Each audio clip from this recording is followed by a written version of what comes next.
Well, they called Eric July a Nazi over the weekend by proxy. And this came from Marvel writer Tony Isabella, who implied that Eric was a Nazi who Jack Kirby, the founder of Marvel, would have punched. It was absolutely disgusting at Comic Con because it's, of course, advocating violence against Eric July. And why? Over politics. Now, it doesn't dawn on these people that fascism is, as a sort of moniker, is all about threatening violence and intimidating people out of a political stance. And this is exactly what these people do, meaning Tony Isabella and his woke crew.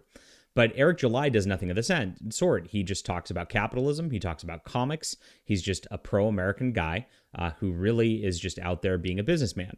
He's actually got pretty tame political stances from what I've seen overall, and it's pretty ridiculous to look at.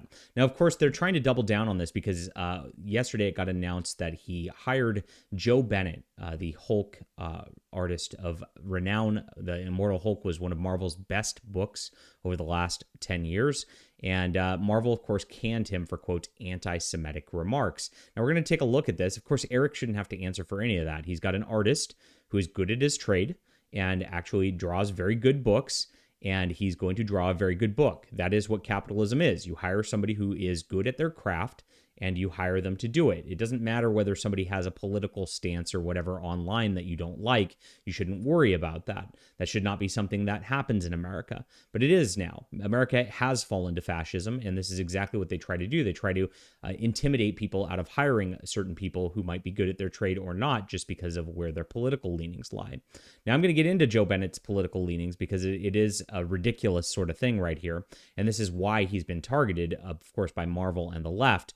And it has nothing to do with Eric's. Eric didn't endorse his political leanings or anything like that. He just endorsed his comic art again.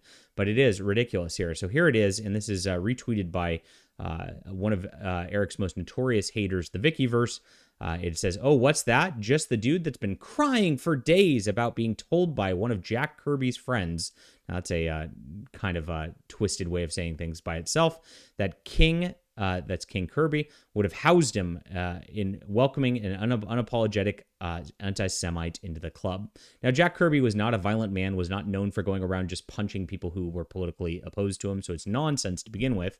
And the guy who was, quote, a good friend was a writer at Marvel who happened to work with Kirby a couple of times, so I don't know about the way that they're talking about things.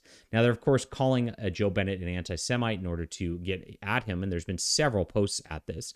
Now, we've also discovered over the weekend that there is a Discord where people are taking different posts of Rippa supporters and things like that and coordinating attacks on Rippa from it. This comes from Master of the TDS.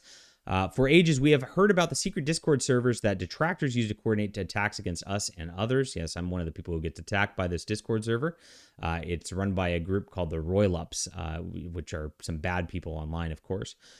Sent my way by an anonymous source. Now we have confirmation that Discord does exist. It's one of the multiple. Yes, there's multiple Discord servers where they sit there and then coordinate how they're going to go at us. It's ridiculous.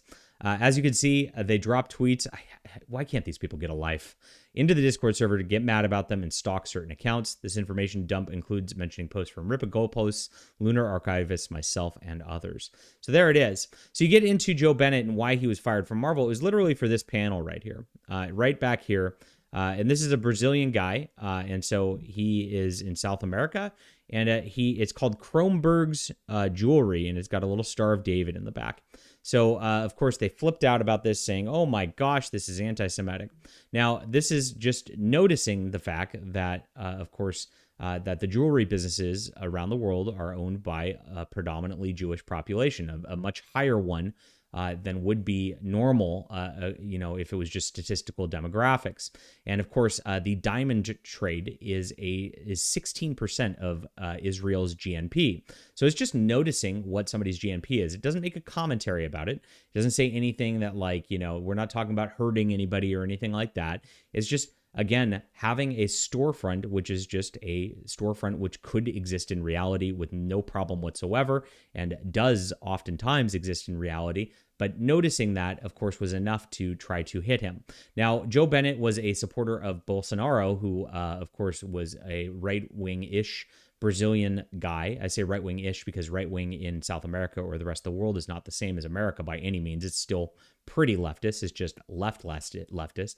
And the Marvel artists and of course executives and all that teamed up to try to denounce Bolsonaro. They put him in as like a Trump proxy in their minds, and they wanted to attack anybody who is supporting him. So when they put this together with that, of course, it is a political witch hunt, political targeting. Joe Bennett did nothing wrong whatsoever. He just drew a book for Marvel, which everybody loved, and now he's drawing a book for Eric July, which everybody is going to love, and that is the problem that the haters have at the end of the day. It's ridiculous, but of course they want to try to target Eric. They want to try to label him a Nazi, try to label him an anti-Semite, when the guy is nice to everybody. If you ever meet him in person, he's just a nice, genial fellow who just wants to hang out, have fun, and love comic books. All right, leave a comment down below with what you think about this. Hit that like and subscribe button. We'll be back soon.